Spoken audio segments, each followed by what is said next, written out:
At the edge of the Mississippi River, where the mist meets the morning sun, a civilization once rose that carried the final flame of an ancient world. This was the grand village of the Natchez, the last stronghold of the mound builders, keepers of the sun's divine power. Long after other mound cities faded into legend, the Natchez people still built temples that reached toward the sky, honoring the eternal light above. At dawn, priests known as the Suns greeted the morning light, believing their ancestors spoke through the heavens. The grand village was not just a city, it was a living temple, a bridge between earth and sky, people and gods. Every artifact, every carving spoke of devotion, a story written in clay, telling of power, balance, and reverence for the light. But behind the beauty lay fragility. As empires fell and centuries turned, even the Sun Lords could not hold back the coming storm. This is where the last flame of America's ancient world flickered, and where the story of the Natchez truly begins.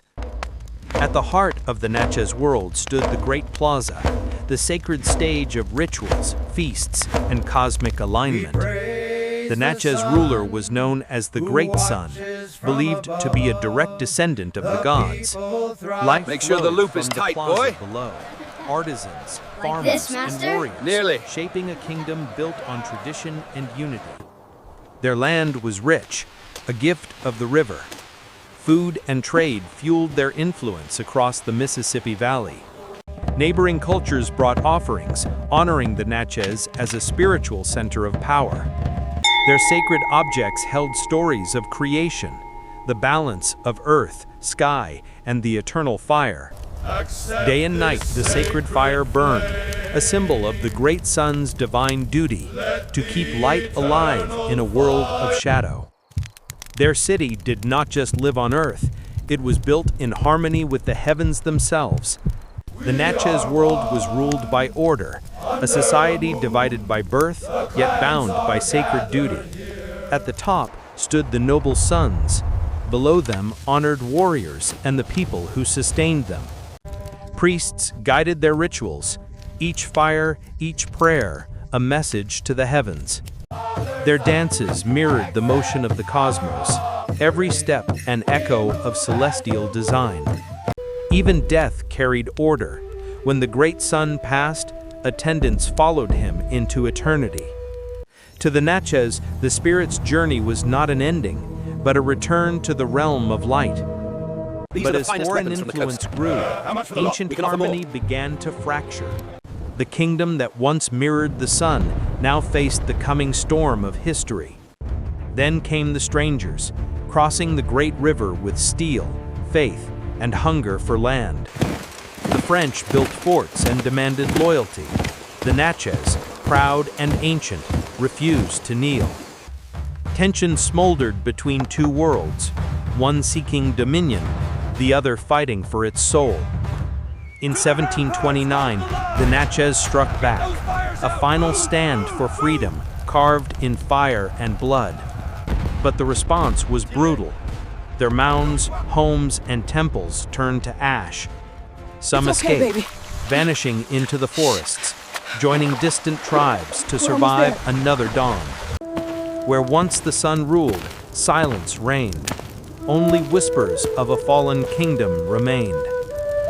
The Natchez fell, but their spirit endures in the soil, the stories, and the mounds that still touch the sky.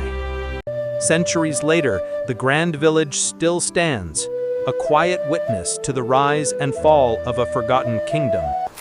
Beneath the earth, remnants whisper their story, fragments of a people who once ruled the river valleys.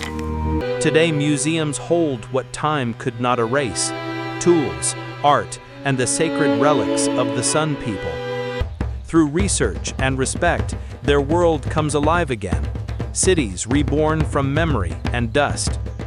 Descendants still honor their ancestors, keeping alive the traditions of balance, fire, and sky.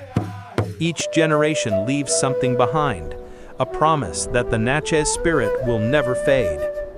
The river that carried their dreams still flows, eternal, like the memory of those who built along its banks. The Natchez are gone, but in every mound, every story, and every sunrise, their legacy breathes once more. The mounds may stand silent, but their story still speaks, carved into the heart of America. From the earth to the stars, their knowledge endures, a legacy written in the heavens.